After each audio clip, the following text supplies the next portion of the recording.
I've been trying to act like everything's okay, but the truth is, I've been trying to act like everything's okay, but the truth is, I want everybody to scream, call me by your name!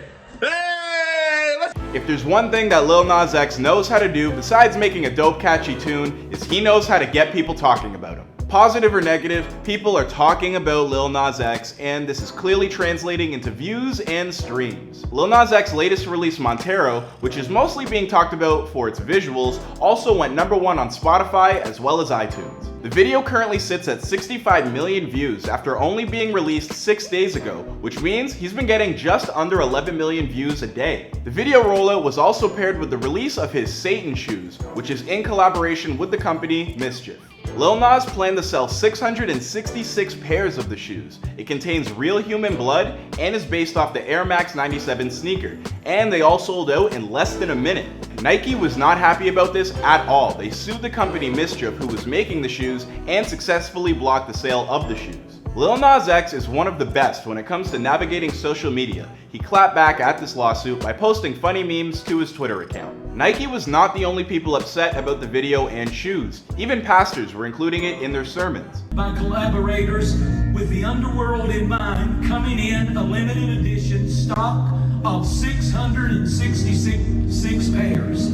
Lil Nas also got pretty vulnerable when speaking to Genius about what the song meant to him. It was like the most real and the most even vulnerable at times I've ever been like on a song. What it represents, the song itself within the industry, it has so many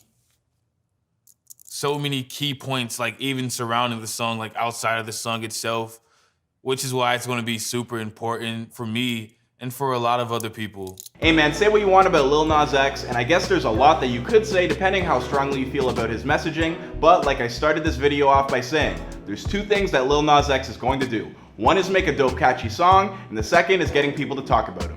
And he for sure did that with this video. Coi Leray has been burning up the charts with her last few releases, as well as showing off her body in a series of flicks and videos to her Instagram account. However, this has sparked a different conversation about women's bodies and shaming. Many users on Twitter have been discussing Coi Leray's body. Many people have been shaming her and making rude comments about her slim build. Some users make the point that despite her being shamed for being skinny, this is not the same as fat shaming or the type of criticism that an artist like Lizzo receives about her body. Fat phobia is a rampant issue, so it is important not to conflate that with skinny people being shamed. However, this does not make the treatment that Coi Leray is receiving okay by any means. Many users suggest that this is a cycle of shaming that leads to women getting surgeries to alter their bodies, which unfortunately also leads to more shaming in general. It's like if Coi actually went and got her body done, the internet would likely make fun of her for that too. Women receive far too much criticism for their body types to the point where it seems like they will be shamed no matter what they look like. A very damned if you do, damned if you don't type situation. So why don't we all just let Coi and all women with different body types do their thing? The Weeknd has been taking his career and the music industry as we know it to new heights, especially with his latest endeavor with NFTs. He is teaming up with a company called Nifty Gateway to conduct a sale on some digital artwork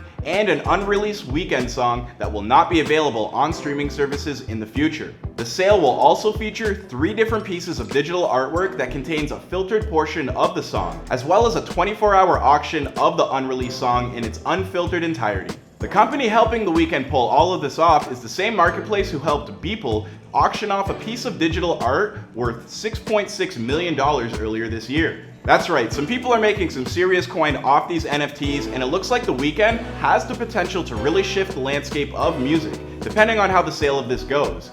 And between his stance on the Grammys and now this, it seems to be where The Weeknd's head is at. He says in a statement, "I've always been looking for ways to innovate for fans and shift this archaic music biz, and seeing NFTs allowing creators to be seen and heard more than ever before on their terms is profoundly exciting. I intend to contribute to this movement and can see very soon it will be weaved into the music industry's mechanics." The Weeknd has been one of the most successful artists since the pandemic started, so it'll be interesting to see how all this plays out.